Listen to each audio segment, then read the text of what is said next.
নমস্কার বন্ধুরা, কেমন আছেন সবাই? গঙ্গাসাগরের বনেদি রান্না ও পরিবেশ ইউটিউব চ্যানেলে সবাইকে নতুন একটা ভিডিও দেখার জন্য আমন্ত্রণ জানালাম। এই দেখুন, বড় সাইজের পার্সে মাছ আমি 6 পিস নিয়েছি। এই পার্সে তো গ্রামে শহরে সবসময় যে কোনো বাজারে কিনতে পাওয়া যায়। তো মাছটাতে লবণ হলুদ মাখিয়ে নেবো। একই সাইজের মাছগুলো,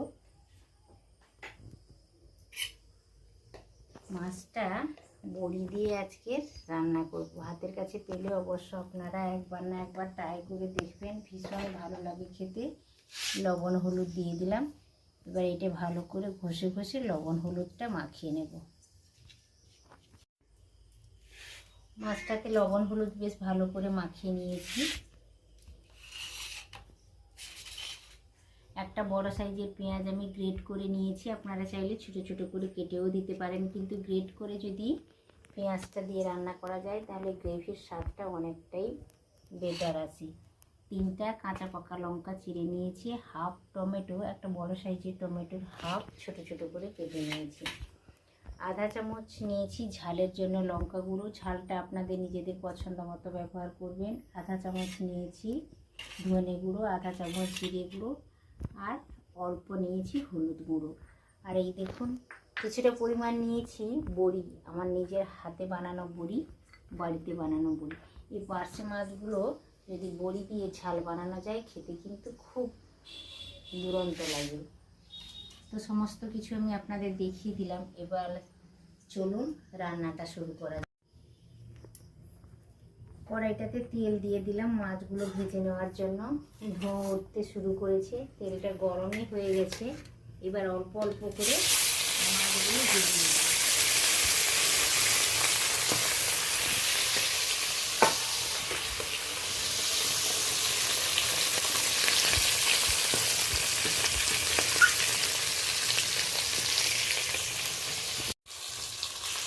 মাছগুলো বেশ উল্টে পাল্টে ভালো করে ভেজে নিলাম।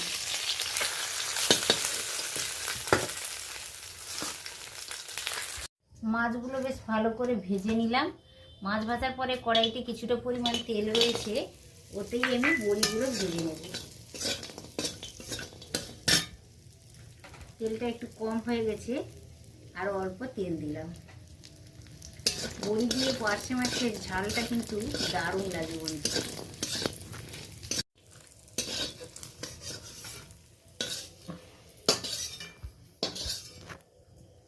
বড়িগুলো ভেজে তুলে নিলাম। তরকারিটা রান্না করার জন্য কড়াইতে 1 টেবিল চামচ তেল দিয়ে দিলাম। পার্সে মাছের ঝালে সবসময় কালো জিরে ফোড়ন দিলে বেশি ভালো লাগে খেতে। চেরা কাঁচা লঙ্কা, টমেটো, পেঁয়াজ একসাথে দিয়ে দিলাম।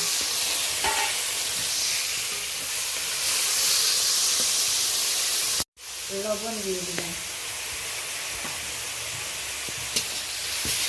লবণটা দেওয়ার ফলে পেঁয়াজ টমেটো তাড়াতাড়ি গলে যাবে। আধা চামচেরও কম আমি আদা বাটা দিয়ে দিলাম। পেঁয়াজ টমেটোর সাথে আদা বাটাটা বেশ ভালো করে নাড়াচাড়া করে নেব।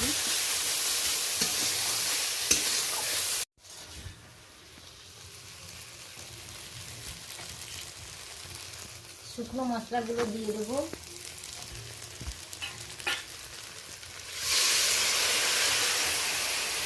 অল্প 1 চামচ মতো গরম জল দিয়ে দিলাম। গুঁড়ো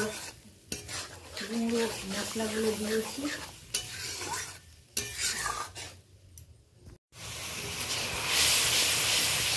মশলাটা ভালোভাবে কষানো হয়ে গেছে, হালকা হালকা তেল ছেড়ে দিয়েছি। এই পর্যায়ে বন্ধুরা গরম জলটা দিয়ে দেবো।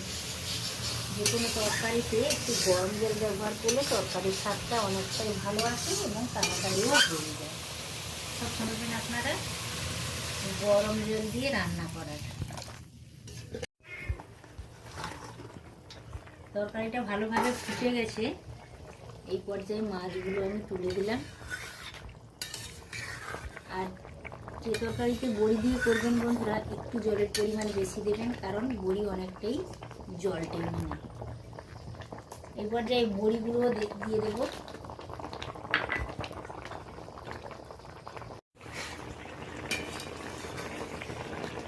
হালকাভাবে একটু নাড়াচাড়া করে নিলাম। তরকারিটা প্রায় হয়ে এসেছে। এই জাতীয় তরকারি রান্না করতে খুব একটা বেশি সময়ও লাগে না, খুব তাড়াতাড়ি হয়ে যায়, কিন্তু খুবই টেস্টি। এই দেখুন বন্ধুরা, বড়ি দিয়ে পার্শে মাছের ঝালটা আমার একেবারে রেডি হয়ে গেছে। দেখতেও দারুণ লাগছে। এই ধরনের পার্শে মাছের ঝাল থাকলে এক তরকারিতেই খাওয়া হয়ে যায় সব ভাত। তো এইভাবে আপনারা ট্রাই করে দেখবেন, আশা করি সকলের ভালো লাগবে। আর যদি ভালো লেগে থাকে অবশ্যই একটি লাইক দেবেন, পরিচিতদের মধ্যে শেয়ার করবেন, আর ছোট্ট ইউটিউবারের চ্যানেলটি অবশ্যই সাবস্ক্রাইব করে রেখে দেবেন। বরাবরের জন্য বনেদি পরিবারের একজন সদস্য হয়ে যাবেন। আজ তাহলে আসি বন্ধুরা, আবার দেখা হবে অন্য কোনো ভিডিওতে, অন্য কোনো রেসিপির সাথে। তত সময় আপনারা সকলে সুস্থ থাকুন, ভালো থাকুন, সাবধানে থাকুন। আজকের মতো টাটা, নমস্কার।